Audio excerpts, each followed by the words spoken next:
자, 시작할게요. 법사강사 시작하겠습니다. 그럼 듣는 분은 몇 분 안 되네요. 실제로 해당되는 분은 몇 분 안 돼요. 자, 교재를 좀 펴주실래요? 자, 내용을 먼저 좀 볼게요. 내용을 좀 잠깐 보겠습니다. 화면을 좀 볼게요. 자, 이제 법사강사를 보시면 과제가 이렇게 나와 있죠. 일단은 과목은 1, 2, 3, 4, 9, 11, 12, 15, 16 이렇게 해가지고 총 9강을 보라는 거예요, 지금요. 9장 안에서 1장부터 16장 가가지고 9장 안에서 제목이 법사강사의 흐름에서 가장 대표적인 조류인 자연법론과 법실증주의 이 두 개에 대해서 이제 각각에 대한 전개 과정과 핵심적 내용을 설명해 보시오라고 되어 있는데 중요한 건 이겁니다. 전개 과정이라고 되어 있는 거는 뭐냐면은 요 밑에 있는 한 철학자의 개별적인 내용을 얘기하는 게 아니라 어떻게 연결돼 가느냐를 보자는 거예요. 교수님이. 어떠한 철학자의 어떠한 영향을 받아가지고 어떠한 논리를 펼쳤는지 해서 그 전개 과정은 영향을 받은 거에 대한 얘기를 하라는 거고, 그리고 이 핵심 내용은 그 영향 받았을 때 그 주 내용을 설명해 보라는 거였어요. 여기서 이제 글로서 설명해 보라는 거는, 그러니까 말로서 설명하는 게 아니라 글로서 설명하라는 거는 한마디로 정리해 주면 돼. 정리. 내가 가지고 있는 생각을 얘기하라는 게 아니라 이 책에 있는 내용을 정리하라는 얘기예요. 이런 형태로 전개 과정과 핵심 내용으로 전개하라. 어떻게 해요? 철학자 중심으로. 이렇게 생각하시면 됩니다. 그래서 여러분들도 아마 느껴보시겠지만 법사성사 요번에 나오는 거는 책의 전반적인 내용이에요. 아마 놀라셨을 거예요. 근데 저는 한편으로 이제 요번엔 법사성사뿐만 아니라 전체적으로 1학년부터 4학년 전공 과목을 교수님들이 상의를 서로 하신 것 같아요. 보니까 개별로 생각하고 자료를 올린 게 아니라 아마 교수님들 전체가 회의를 하고 방향을 공통적으로 잡은 것 같아요. 그 느낌을 왜 받았냐면은 한 분야만 얘기한 부분도 물론 있겠지만 이 과제물을 제시함으로써 책의 전체적인 내용을 보게끔 한 것 같아요. 특히 더 심한 거는 지금 법과 관련돼 가지고 이제 나오는 법사성사, 법과사회 이 두 과목이 특히 더 광범위하게 나오는데, 다른 과목도 마찬가지로 그 부분에 대해서는 전반적인 내용을 훑어봐라 이런 내용이에요. 그러니까 여러분들한테 개인적인 생각을 가지고 논하라 이런 내용은 거의 없어요. 자료 정리하고 그 내용의 핵심을 여러분들이 파악하면 되는 걸로. 자, 그래서 이제 자연법 논의는 고대 그리스부터 시작하죠. 자연법 사상과 그 다음에 근대 자연법 사상, 르네상스까지 해가지고 근대 자연법 사상까지 쭉 가요. 그런데 여기서 얘기 나오는 소크라테스부터 쭉 나오는 이 학자들만 얘기하라는 게 아니에요. 이거는 이제 하나의 예고 책에 있는 사상가들의 내용을 계속 영향력 있는 전개 과정을 얘기하면서 가면 돼요. 그래서 여기서 보다시피 A4 용지 최소 6장이라고 되어 있는데, 제가 볼 때는 정리하다 보면 10장도 넘어갈 수도 있어요. 10장도 넘어갈 수 있는데 그렇게까지는 하지 마시고, 그렇게까지는 절대로 하지 마시고 6장을 넘기고 6장을 넘기고 한 8장 이내 8장 안쪽으로 그렇게 작성하시면 되지 않을까 싶습니다. 그래서 반반 생각하면은 이게 자연법론 한 3장 이상, 법실증주의 3장 이상 이 정도만 나와도 제가 볼 때는 충분히 자료가 나오거든요. 충분히 나오니까 장수가 6장, 최소 6장이라 해가지고 이거 가지고 너무 신경 쓰지 마세요. 작업하다 보면은 충분히 넘어요. 안 넘을 수가 없어요. 자, 그리고 이제 법실증주의는 이제 근대하고 현대로 이렇게 나눠져 있죠. 그래서 근대를 홉스부터 시작을 해가지고 현대인 하트, 그 다음에 최종적인 라드부르 교수님이 주장하는 거기까지가 이제 전개되면 마무리가 될 것 같아요. 그리고 이제 내용을 보시면 이렇게 이제 요구사항이 나왔죠. 학습 범위를 전반적으로 이해하라고 되어 있어요. 그리고 각 장을 연결해서, 이 연결이라는 게 전개 과정이에요. 각 장들을 연계해서 이게 전개 과정이라는 이 뜻입니다. 전개 과정. 그리고 나서 서러운 본론 결론이라는 체계를 기본적으로 가지고 있으라 그러는데, 여러분들이 서러운 본론 결론이라고 해서 아니, 장수는 10장이 넘는데, 이제 제가 하나하나 얘기를 해드릴게요. 예, 10장은 넘어요, 사실. 저도 그렇게 생각하고 있습니다. 자, 그래서 보시면, 학습 범위, 여기서 서론 본론 결론에 대해서 제가 먼저 체계적인 것도 얘기를 하면서 갈게요. 그래서, 지금, 10장, 10장 넘는 게 당연한 거예요. 10장 최소 6장이니까 한 30장 나와도 돼요. 한 50장 나와도 되고 상관없어요. 예, 근데 그렇게까지 뭐 자세하게까지는 할 필요 없고, 아무튼 교수님이 생각하는 거는 그 하나하나에 대해서 다 체크하고 넘어가면은, 이 학생이 전반적으로 훑어봤구나. 이걸 좀 보고자 하는 거예요. 네, 그래서 다시 여기서 한 번 더 체크하고 넘어갈게요. 전개 과정이라는 거는 그 사상가들이 영향을 받았던 그 내용을 표현해달라는 얘기고요. 그리고 요 핵심적인 내용이라고 하는 거는 그 사상가가 주장한 그 학설이라든가 아니면 그 사상, 그거를 하나씩 체크하면서 넘어가라는 거예요. 그런데 여러분들이 좀 더 확장해가지고 이걸로 인해서 영향을 받았다, 뭐 어떤 영향을 줬다, 이렇게까지는 자세하게 안 다뤄도 됩니다. 왜냐면 그것까지 나가게 되면 정말 몇십 장이 됩니다. 몇십 장. 예, 한 20장 훌쩍 넘어가요. 그러니까 그렇게까지는 하지 않고 핵심적인 내용만 정리해도 충분할 것 같거든요. 근데 여러분들이 기본적으로 학자들이 태어나서 언제 죽은 것까지 상세하게 할 필요가 없어요. 이분이 예를 들어서 뭐 아리스토텔레스다 그러면 아리스토텔레스의 어떤 영문 표기 정도, 요 정도만 하고 언제 출생해서 언제 죽었다 뭐 이렇게까지 할 필요는 없습니다, 사실. 예, 그렇게 자세하게까지 할 필요 없어요. 자, 그러면 이제 여기서 봅시다. 두 번째, 서론, 본론, 결론이라고 얘기 나왔는데 요거부터 좀 먼저 얘기 좀 할게요. 일단 이렇게 좀 생각했으면 좋겠어요. 서론이라는 거는 내가 본론과 결론을 내리기 전에 서론은 몇 가지의 타입이 있어요. 이렇게 되면 첫 번째 제가 생각하는 그 타입은 이제 제 개인적인 생각일 수도 있으니까 여러분들이 참고했으면 좋겠어요. 한 세 가지 정도로 제가 만약에 예를 들면은 첫 번째는 서론에서 이 본론과 결론에 흘러가는 전체적인 구조를 얘기해 주는 거예요. 나는 이 지금 법사전서의 과제를 이렇게 시작을 해가지고 어떠한 본론의 내용을 해가지고 어떻게 결론을 내리겠다라고 서론에다 얘기를 해줘요. 이렇게 가는 방법이 하나가 있고요. 두 번째는 내가 본론에다가 얘기할 내용 있죠. 지금 우리가 여기 자연법하고 이제 법실증주의잖아요. 그래서 우리가 법사전서라고 하면 크게 자연법론과 법실증주의라고 구분할 수 있는데 이렇게 해서 자연법론은 간략하게 얘기하는 거죠. 이러이러한 학자들이 있고 법실증주의는 이러이러한 학자들이 있다. 그러면 내가 자세하게 하나하나에 대해서 자세하게 살펴보겠다 하고 서론을 끝내도 돼요. 자, 세 번째는 우리가 이제 서론이라는 게 아까는 이제 처음에 제가 전체적인 얘기를 하는 부분하고 구조적인 얘기죠. 두 번째는 내가 그 본론에다가 얘기할 내용을 한번 살짝 건드려 주고 가는 거예요.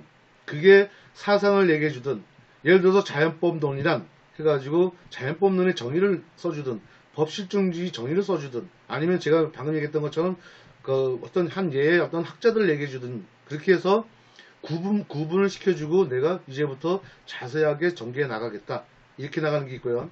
세 번째는 여러분들이 이제 거꾸로 가는 거예요. 거꾸로 서론을 비워둬요. 일단은 서론을 비워두고 본론부터 먼저 작성을 해요. 자, 본론을 이제 자세하게 작업을 하고 나서 결론을 내가 내리고 나면은 거꾸로 그때 가서 서론을 작업을 하는 거예요. 자, 다시 얘기하면 본론을 썼어요. 자세한 내용이겠죠. 그러면 자세한 내용이어도 여러분들이 대충은 이게 이래이란 내용이 핵심이구나 하고 핵심 키워드가 나와요. 그리고 결론이 나올 거란 말이죠. 그럼 그 결론 내용과 본문의 핵심적인 내용과 결론에 있는 내용을 합쳐가지고 서론에다 집어넣는 거예요. 그러면 이 세 가지 중에 여러분들이 하나 선택해서 서론을 써주고 그 다음에 이제 본론은 보다시피 본론을 크게 두 가지로 나눠지면 돼요. 하나는 이제 자연법론이 하나 나눠지고 두 번째는 법실증주의 나눠지고 그리고 자연법론에도 고대 그리스 자연법이 있고 그리고 또 근대 자연법 사상이 또 두 개로 나눠지고 법실증주의도 두 개로 나눠지죠. 근대 법실증주의 그 다음에 현대 법실주의 이렇게 두 개로 나눠지면 그렇죠. 예, 그렇게 가시면 돼요. 그건 하나의 방법이거든요. 그래서 이게 이제 본론에는 자연법론 법실증지하고 또 자연법론 안에서도 또 두 개로 나눠지고 법실증지 안에서도 두 개로 나눠지고 그리고 나서 하나하나 가면 돼요. 단 여러분들이 분류를 할 때 제목만 딱딱 써버리지 마세요. 자연법론 해가지고 두 개로 나눠질 때 그 앞에다가 조금 간단하게 써주세요. 자연법론 하면서 자연법론이란 이런 내용이고 고대 그리스 자연법과 근대 자연법 사상이 있다 하면서 또 상세하게 또 나눠주고 이런 식으로 해가지고 그런 식으로 하나하나 깊이 들어가면 되거든요. 그래서 이 구조는 목차는 그런 식으로 구분해주면 법사동사 이 서론, 본론, 결론의 체계는 끝날 것 같거든요. 자, 그럼 이제 결론을 보자고요. 자, 결론은 여러분들이 제가 책 보면서 제가 말씀을 드리겠지만 책의 뒷부분에 있어요. 책의 뒷부분에 가보면 자연법하고 법실증주의 두 개를 비교한 게 있습니다. 두 개를 비교한 그 항목이 있어요. 그거를 여러분들이 정리해서 결론을 내려주시면 돼요. 그러면 서론, 본론, 결론은 마무리가 되어질 수 있거든요. 어떻게 여기까지 좀 이해가 되나요? 이해가 되시면 1번 아니면 조금 설명이 필요하다 그러면은 제가 또 설명하고 넘어갈게요. 자, 여기까지 설명이 됩니까? 제 얘기를 예, 오케이. 예. 다른 분은 이해되시면 1번 좀 써주세요. 이해 안 되면 다시 제가 편집해 가서 올린 자료를 다시 한번 녹음된 내용을 보시고 그렇게 재정리하시면 돼요. 그리고 제가 이제 책을 보면서 또 얘기해 드릴 거니까 중복된 얘기를 할 거예요 또. 예. 자, 이제 두 분 말고 다른 분 듣는 분은 안 계신 건가요? 자, 그러면 이제 책을 넘겨 봅시다. 자, 이제 큰 개관은 얘기했고 책 목차 볼까요? 자, 이제 여기서 보면 이제 1, 3, 4, 1, 2, 3, 4, 그 다음에 9장으로 넘어가죠. 자, 여기서 9장으로 넘어가는데 여기 9장으로 다 넘어갈 필요 없고 5장, 6장, 그 다음에 사실 7장은 빠져도 괜찮은데 8장은 필요해요. 8장은 스콜라 철학자들 얘기도 들어가 줘야 되거든요. 근데 여기는 좀 빠졌어요. 그래서 저는 넣어도 괜찮다고 보거든요. 여기도 뭐 충분히 스콜라 철학자도 들어가 줘야 되고 이제 9장부터 보시면은 이제 근대 법사상이 이제 법실증주의가 이제 나오기 시작을 합니다. 예, 그리고 이제 10장 같은 경우는 뭐 계몽주의니까 이건 빠져도 괜찮아요. 그래서 여기도 뺀 것 같아요, 교수님이. 10장은 빼고 11장도 나오죠.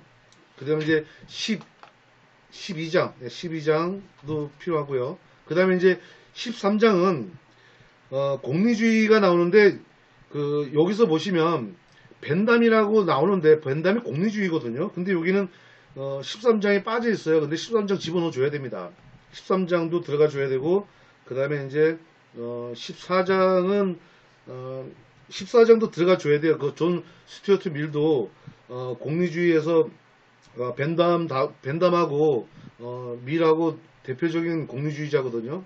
그래서 14장도 들어가 줘야 되고 15장이 이제 우리가 얘기하는 어떻게 보면 이제 마지막 근대 이제 마지막 부분이죠. 히틀러가 나오는 거 보니까 이제 여기까지가 이제 근대 법실증주의거든요. 그리고 이제 2차 세계대전이 지나고 난 다음에 이제 나오는 게 이제 현대 법사선사, 이게 이제 현대 법실증주의, 우리가 지금 접하고 있는 현대 법실증주의죠. 그래서 이렇게 나누십니다. 16장을 좀 잠깐 목차를 보시면 거기서 보면 이제 우리가 2절에 보시면 1절도 그렇고 2절도 보시면 우리가 자연법하고 법실증주의에 대해서 계속 뭔가 같이 비교를 합니다. 비교를 해가지고 마무리를 짓는데 특히 16장 1절에 보시면 자연법 르네상스에 대한 비판이라고 나오죠. 세 번째 자연법 르네상스 비판을 나오는데 자, 앞에 부분 르네상스가 다시 한번 가보세요.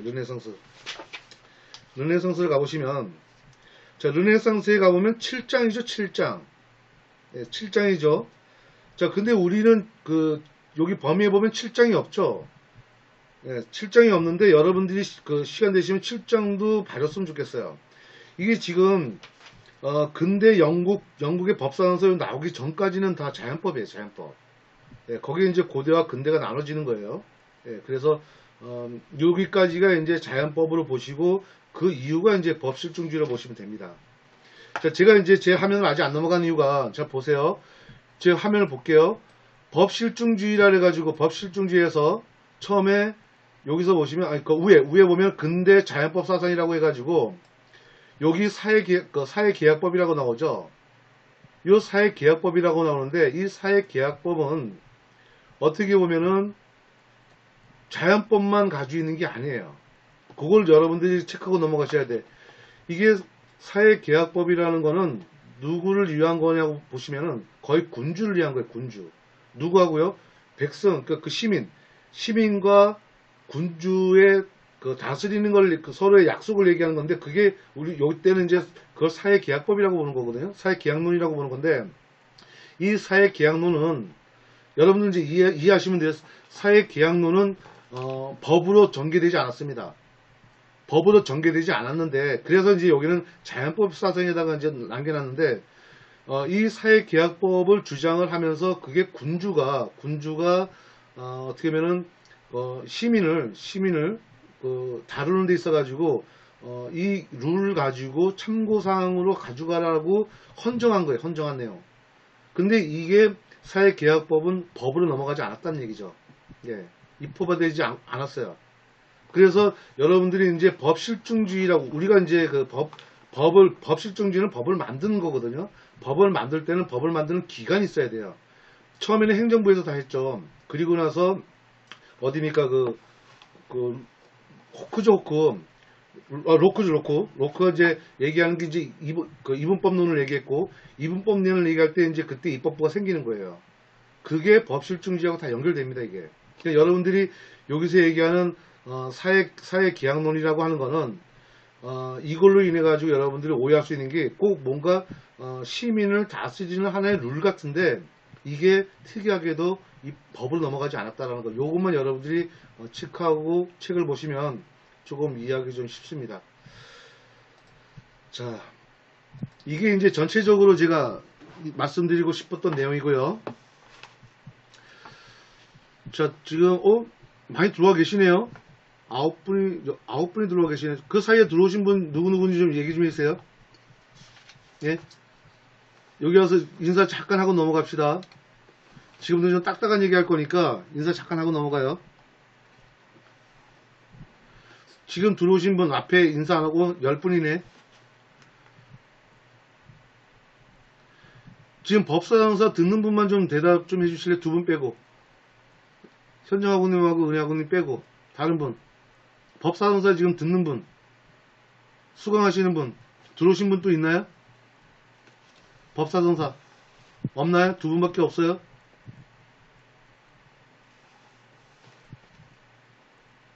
다른 분들 없어요? 그러면 2분만 체크하고 갑니다. 계속 2분만 체크할 거예요. 자, 그럼 교재 봅시다. 교재 보면, 자, 예. 들어오셨군요. 앞에 내용 들으셨죠? 경학원님 그 앞에 내용 들으셨나요? 처음 시작할 때 계속 계셨나요? 오케이. 예. 예, 명성학원님 앞에 있는 내용 들으셨어요? 제가 얘기하는 거?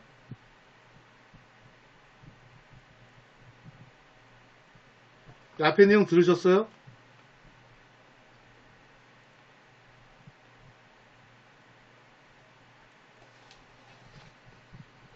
자, 그럼 네 분이 지금 법사전서 수강하고 있고, 제가 4분만 체크하고 좀 갈게요.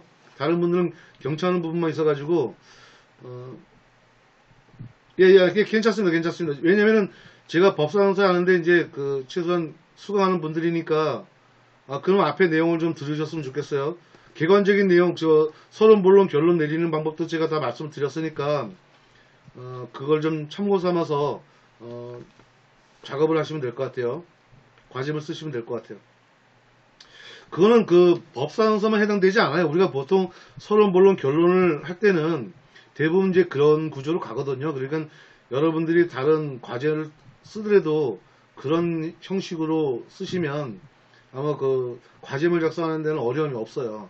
물론 딱 그걸로 딱 들어맞는 건 아니지만 대부분 얼추 그 정도 80% 이상은 대부분 이제 그런 형태를 쓰거든요. 자, 이제 그 차례를 보시면 제 1장을 보세요. 1장을 보시면 거기에 보면 이제 목차입니다. 목차 차례를 보시면 이제 1장의 3에 보면 법사상을 분류하기라고 나오죠. 자, 3에 가보세요. 법사상의 분류. 앞에 부분은 이제 모르겠지만 법사상의 분류를 보면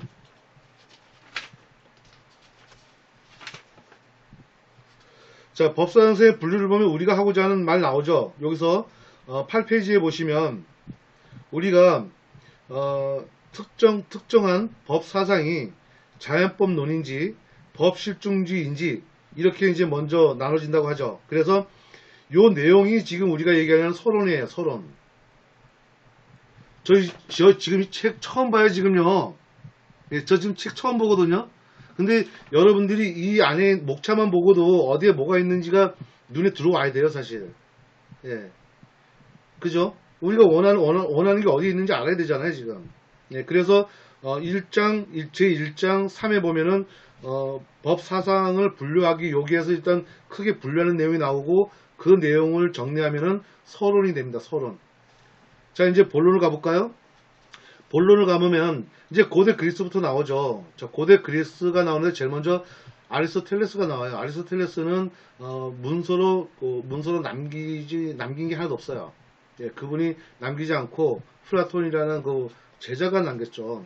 그래서 여기서 보면 이제 어떻게 보면은 아리스토텔레스에 대한 그 사상, 아리스토텔레스 죄송합니다. 소크라테스 죄송합니다. 아니, 내가 무슨 얘기 하고 있는 거야 지금. 소크라테스가 그리스 때 있었던 분이거든요. 근데 이제 이게 소크라테스는 문서로 남기지 않았어요. 그러다 보니까 그 제자인 플라톤이 소크라테스를 대신해서 그 사상을 이제 전파했죠.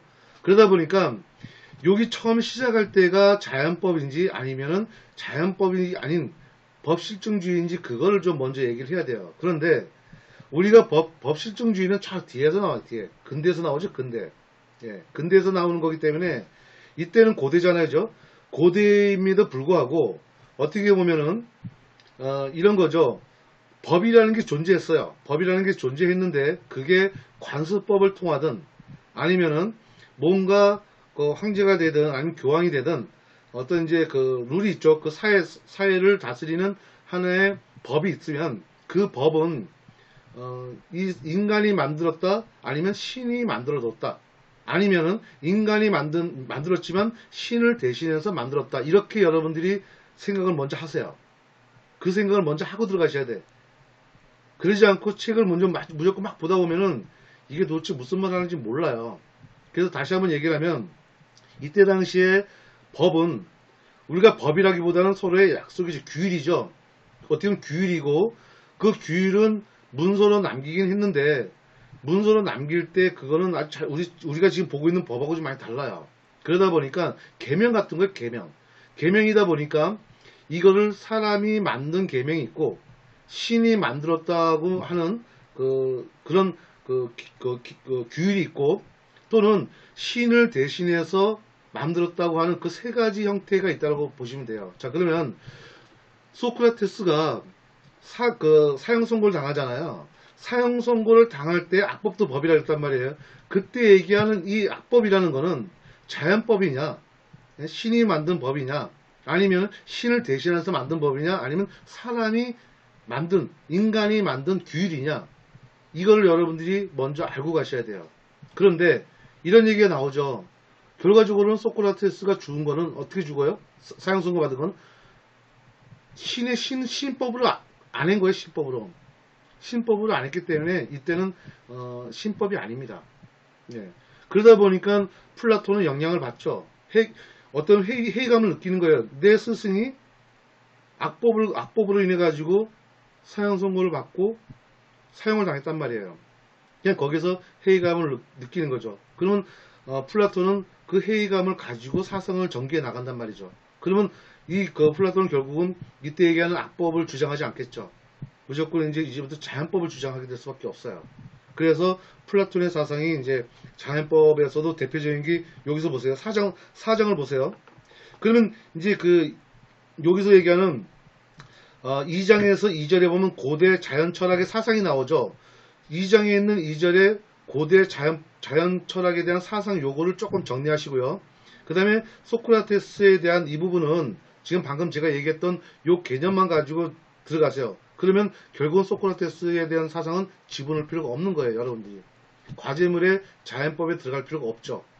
예, 그렇죠. 자, 그러면 이제 4장에 보면 플라톤부터 나오겠죠. 플라톤은 이제 그 4장 1절 보시면, 1절에 보시면 공산제도가 나오죠. 공산제도, 철의 정치 있잖아요. 철의 정치였으니까 공산제도, 철의 정치, 이게 굉장히 중요한 얘기예요. 그리고 철인왕이란 말 나오잖아요. 그래서요. 요 두 개가 굉장히 중요해요. 플라톤이. 그리고 플라톤은 그 아카데미를 세우죠. 아카데미를 세우는데 그 교육의 사상은 중요하지 않아요. 여기서. 그러니까 그런 거는 그냥 패스에 넘어가도 됩니다. 여기서 얘기하는 사상은 공산제도하고 철인왕, 그리고 이제 법률. 예, 법률에 얘기하면 이제 자연법이 나오니까 요 세 개만 다루면 됩니다. 자, 그러면 2절에 보시면 이제 아리스토텔레스가 나오죠. 아리스토텔레스는 또 플라톤의 또 제자입니다. 자, 그러니까 우리가 사상가들이 항상 발전해 나가는 거는 내 스승, 그 앞에 있는 스승한테 배우고 나서 그 스승의 사상을 확장해 나가고 정리하는 그 사상가가 있는가 반면에 대부분은 비판을 해요. 네, 왜냐면 시대가 변하잖아요. 시대가 변하면은 과거에 있는 시대와 현재 시대는 그 사회적인 제도가 바뀔 수밖에 없어요. 그러다 보니까 사상은 변화될 수밖에 없습니다. 그러다 보니까 이제 스승을 비판할 수밖에 없는 거죠. 예, 심지어는 그 한 사상가가 초기에 주장했던 거하고 자기 말기에 주장한 게 또 다른 그런 사상가도 있어요. 예, 그래서 그 마지막에 자기 노년에 제자를 만나가지고 제자가 그거를 정리하는 그런 과정도 있죠. 제가 얘기하는 거 아마 공부하신 분은 이해하실 거예요. 그래서 아리스토텔레스, 그 다음에 이제 스토아 학파가 나오는데, 이 스토아 학파는 학자가 아니에요. 이때 이 스토아 학파는 이 앞에 있는 학자들의 주장하고 또 다른 전개를 또 합니다. 그러니까 약간 이제 자연법을 신이 만든 법을 주장하지는 않는 거죠. 그래서 스토아 학파 같은 경우도 이럴 때는 집어넣어줘도 되고, 집어넣어준다 그러면은 자연법에 대한 한 학자로서 한 분류로서 집어넣는 게 아니라 이런 것도 주장한 게 있다라고 생각하고 그냥 시대적으로 넘어가 보시면 좋겠어요. 왜냐면 스토아 학파에 영향을 받는 것도 있고, 뒤에 가서요. 뒤에 영향을 받는 게 있으니까 요것도 좀 체크해 주시고요.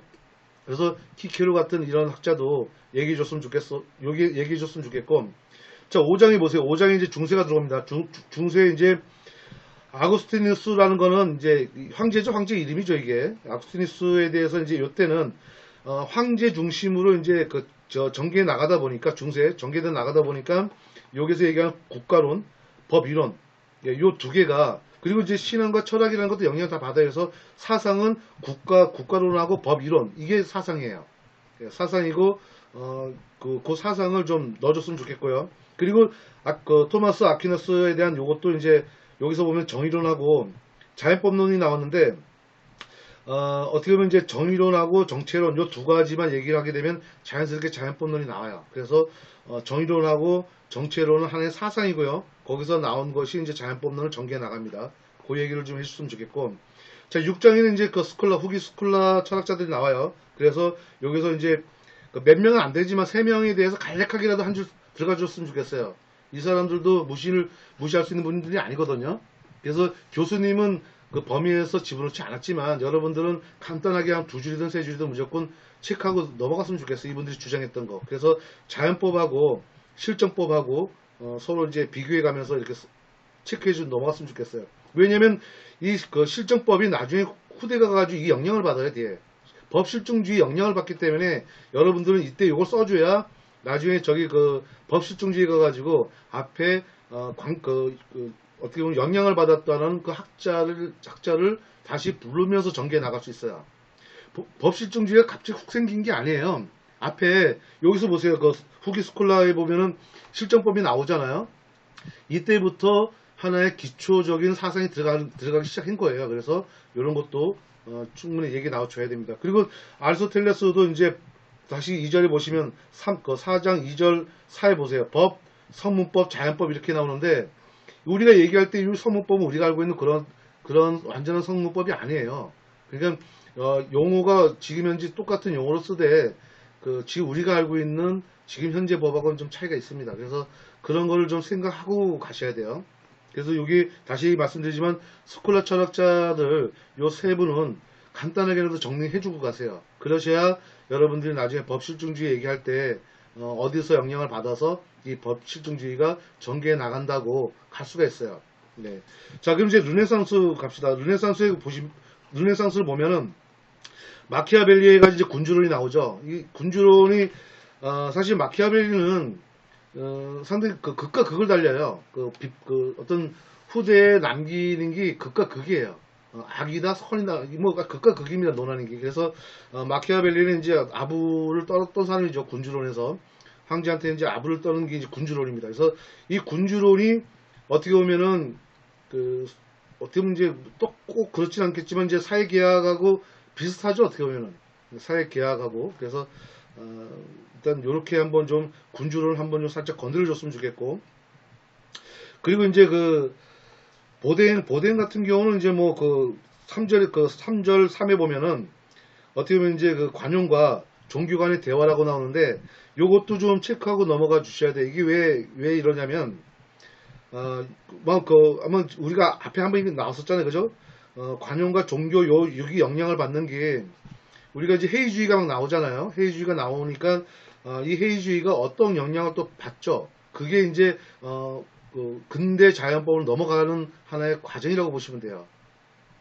그렇게 이제 보시면 돼요. 그래서 알투지우스하고 이제 그루티우스하고 다 논해줬으면 좋겠고, 자 이제 8장에는 이제 스페인의 스콜라 학자라고 나오는데, 스콜라 학자도 이제 보시면은 1절에 자연법이 나오죠. 자연법 나오고, 그 다음에 이제 2절에 라스 카사스라고 해서 카사스에 여기서 보면 이제 자유론하고 국가론이 나오죠. 여러분들이 아마 반복돼서 나오는 게 국가론이라는 말, 자유론, 국가론은 전체적인 내용이 항상 그 단어에 이미 들어가 있어요. 왜냐면 국가는 군주와 시민을 다루는 거고, 자유는 그런 내용들이 아니에요. 그러다 보니까 국가론 나왔다면 이건 군주가 있구나라고 생각하시면 돼요. 군주가 있구나. 다 이제 그게 나오죠. 그리고 이제 여기 수아레스에 대한 법이론도 간단하게 좀 다뤄줬으면 좋겠고, 여기까지가 자연법론입니다. 자연법론.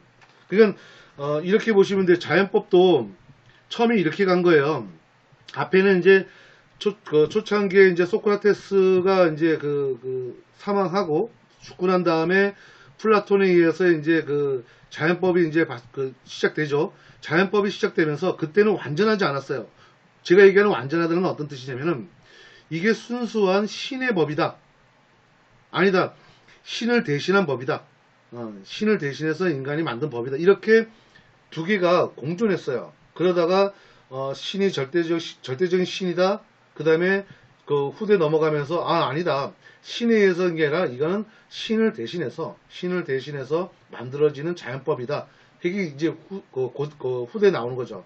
근데 이제 자연법론이 그렇게 나온다고 보시면 돼요. 그러니까 시대적으로 그러한 영향을 받아가는 거예요, 지금요. 자, 그러면 여기까지가 이제 자연법론이고, 그 다음에 이제 우리가 법실중지 가봅시다. 법실중지 이제 9장부터 생각하시면 돼요, 9장. 9장을 보시면, 자, 봅시다. 자, 우리가 이제 법실중지가 대표적인 건 여러분들이 혁명을 생각하면 돼요, 혁명. 우리는 이제 대부분 이제 서양에 보면 혁명은 다 이제 시민혁명이죠, 시민혁명. 우리는 이제 국민의 어떤 시민혁명이 이루어지는데, 여기서 보세요. 9장지 1절에 보면 청교도 혁명이 나오죠. 청교도 혁명이 이제 발생되면서 이때부터 이제 자연법보다는 이제 실정법으로 이제 갑니다.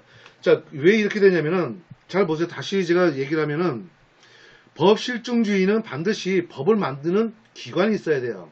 그래야 법실중주의가 반드시 연결됩니다. 이게 우리가 앞에는 왜 자연법으로 갔냐면은 그때는 법을 만드는 기관이 특별하게 없었어요.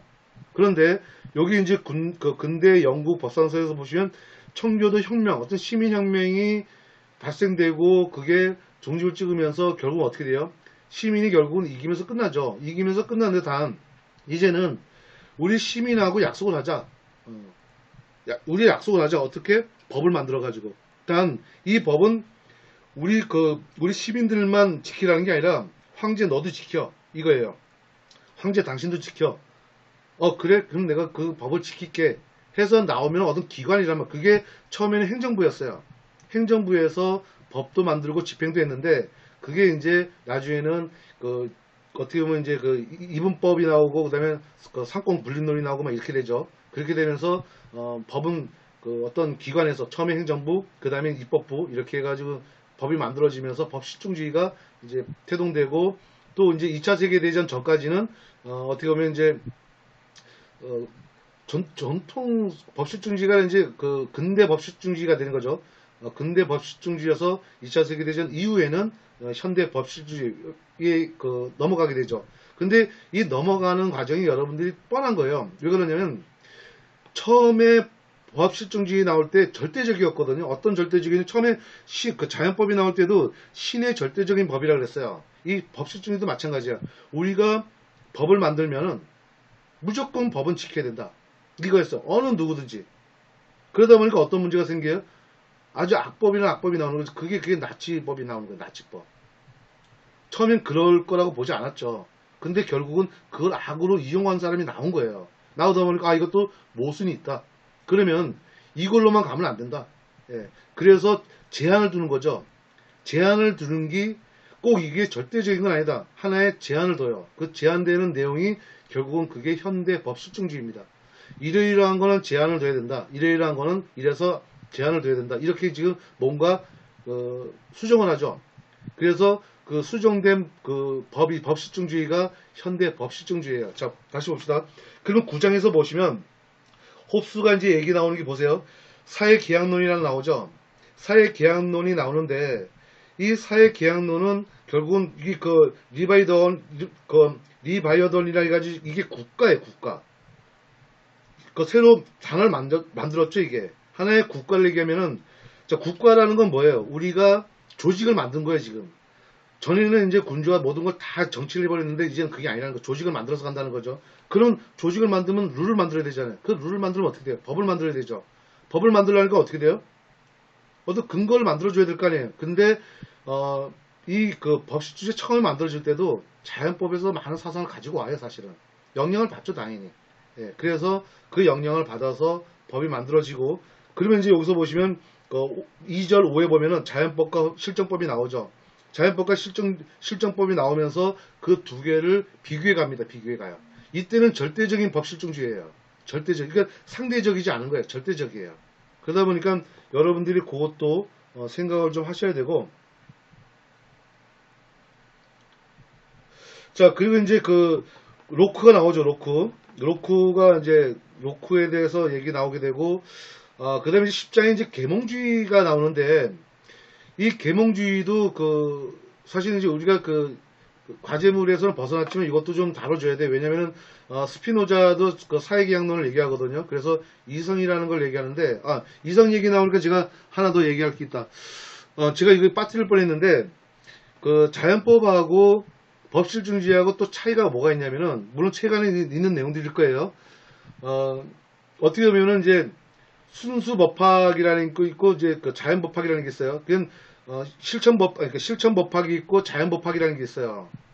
자연법은 자연법학으로 가게 되는데, 우리가 법실중주의는 실천법학으로 간다고 보시면 돼요. 실천법학은 과학이에요, 과학. 뭔가 입증이 되어야 되고, 입증이 반드시 돼줘야 됩니다. 우리 법실중주의가 대표적인 게 입증이 되는 거거든요, 다요. 사회적인 입증을 반드시 해줘야 돼요. 그게 굉장히 절대적입니다. 굉장히 중요해요, 그게요. 그래서 그것도 꼭 여러분들 과제물에 꼭 넣어주세요. 그래서 지금 제가 얘기했던 이 사실이 굉장히 중요하거든요. 그래서 과제물에 그 내용을 꼭 좀 넣어주시고, 자, 이제 이어서 갈게요. 그래서 이제 계몽주의에 있는 내용도 좀 다뤄줘야 돼요. 법실중주의에서 굉장히 필요한 거고. 그 다음에 이제 11장에 보면 이제 상권분립 얘기 나오죠. 몽테스투에서 상권분립론이 나오고, 그때 이제 법실중주의에 대해서 이제 그 사성에 대해서 얘기해 주시면 되고요.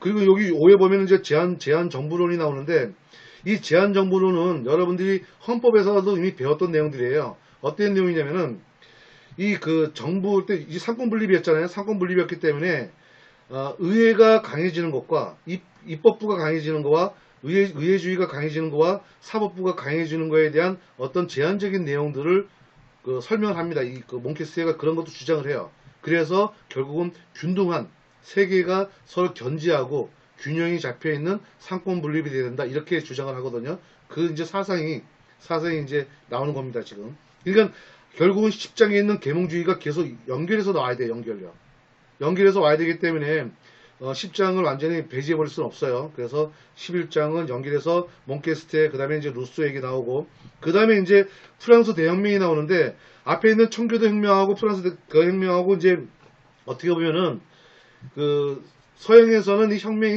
거의 시민혁명이에요. 청교도는 종교혁명이라고 하지만 이것도 프랑스는 완전 시민혁명이죠. 그래서 여기에서 나오는 부분들이 어떻게 보면 이제 우리가 지금 알고 있는, 우리가 현재 접하고 있는 현대 법실중주의와 이제 많이 유사한 그런 이제 법으로 이제 진행된다고 보시면 돼요. 자, 이제 칸트하고 헤겔은, 칸트는 순수 비판이라는 얘기를 많이 들어보셨을 거예요. 순수 비판이라는 얘기 나오고, 그 다음에 헤겔은 그거 이론이 많이 달라요. 어떻게 다르냐면 이게 칸트는 아까 제가 얘기한 순수 법학하고 실천 법학이라는 그 두 개의 중간에 놓여 있다고 보시면 돼요. 그걸 양쪽으로 다 비판하는 게 칸트거든요. 근데 헤겔은 그렇지 않아요. 헤겔은 철저하게 어떻게 보면 이제 실천주의로 가는 거죠. 실천주의로도 사회과학으로 합니다. 사회과학으로 가기 때문에 그런 내용들이 이제 칸트의 사상과 헤겔의 사상으로 가면 돼요. 그래서 여러분들이 그렇게 구분해서 사상을 논해주면 되고, 자, 이제 13장에 보시면 공리주의가 나옵니다. 공리주의는 대표적인 이제 학자가 둘만 나와주면 돼요.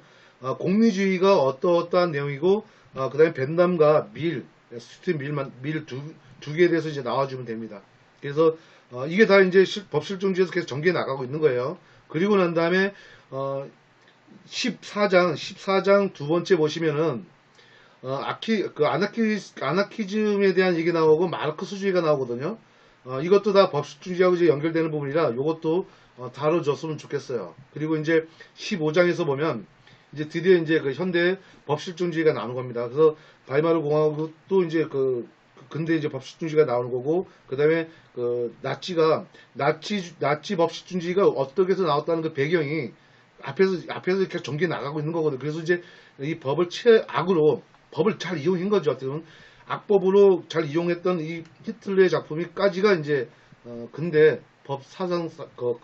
법실중주의예요. 자, 여기서 여러분들이 하나 더 체크 넘어가야 될 게 뭐냐면, 이게 지금 19세기가 간 거거든요. 19세기까지 자연법이 존재했어요. 자, 이게 여러분들이 그 과제물에 내용이 들어갔으면 좋은 게, 자연법이 이거는 신이 만든 법이구나 라고 해서 완전히 없어진 게 아니라 이게 19세기까지 갑니다. 예, 19세기 2차 세계대전 끝날 전까지 자연법이 가요. 완전히 사라지지 않아요. 잠깐 침체기로 간 거예요. 자, 다시 얘기할게요. 자연법이 한번 쇠퇴해졌다가 다시 한번 부흥을 치거든요. 다시 한번 올라갔다가 또 한번 쇠퇴기로 넘어가요. 거기 그 근대 자연법에 까지가 19세기까지 간다고요. 올해 근대까지 온 거죠, 거의. 19세기까지 왔다라는 거 여러분들 꼭 체크해 넘어가셔야 됩니다. 아직도 뭐 자연법을 지금 사용하고 있는 데도 있죠. 종교는 대표적으로 지금도 자연법 사상이 많이 들어가 있죠. 물론 우리 법실중주에도 자연법 사상이 들어와 있는 것은 배제할 수 없지만, 그렇죠. 그거 뭐 없다고 할 수 없지만 상당히 많은 영향을 아직도 종교법에서는 영향을 받고 있는 중이죠, 아직도. 자, 이제 16장은 이제 마지막 이제 마무리할게요. 현대 법사상사는 지금 현대 법실중주의라고 보시면 돼요. 그래서 여기서 얘기하고 있는 대표적인 게 이제 라드부르 교수, 이 분이 이제 왜 현대 법실중주의가 왜 필요한지 그런 얘기가 나오는 겁니다.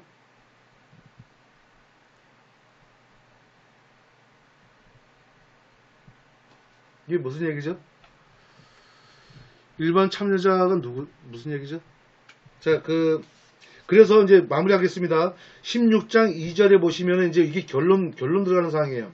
결론 들어가는 사항이어서 거기서 보시면 이제 2절에 1 보면은 법실중주의와 자연법론, 여기에서 여러분들이 대부분 결론 내려주시면 돼요. 이 내용을 정리해서.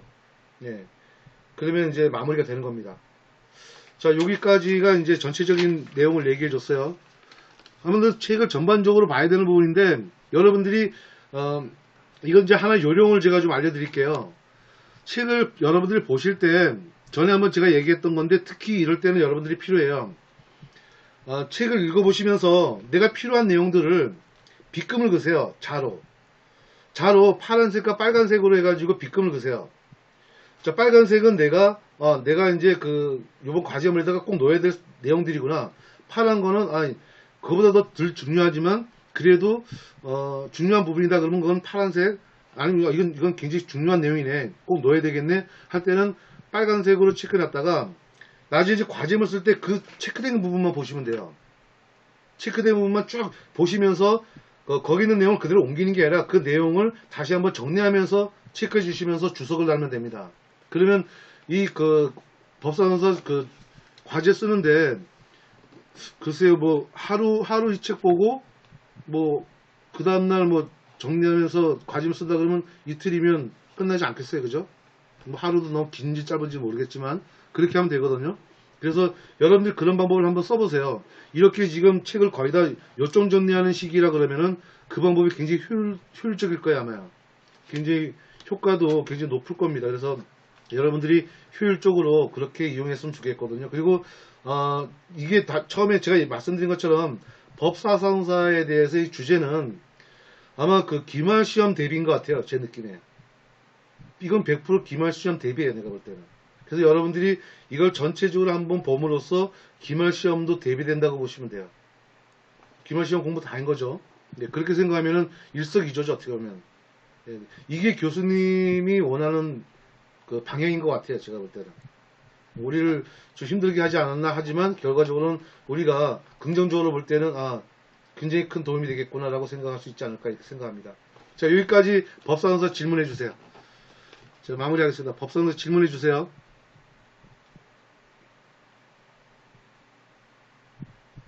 질문 있나요? 우리가 시작을 좀 늦게 했기 때문에 지금 시작은 지금 49분이지만 49분인 게 아니에요. 지금 우리가 좀 한참 있다가 시작했기 때문에. 질문 게시판에다 좀 남겨주세요. 질문 궁금한 거.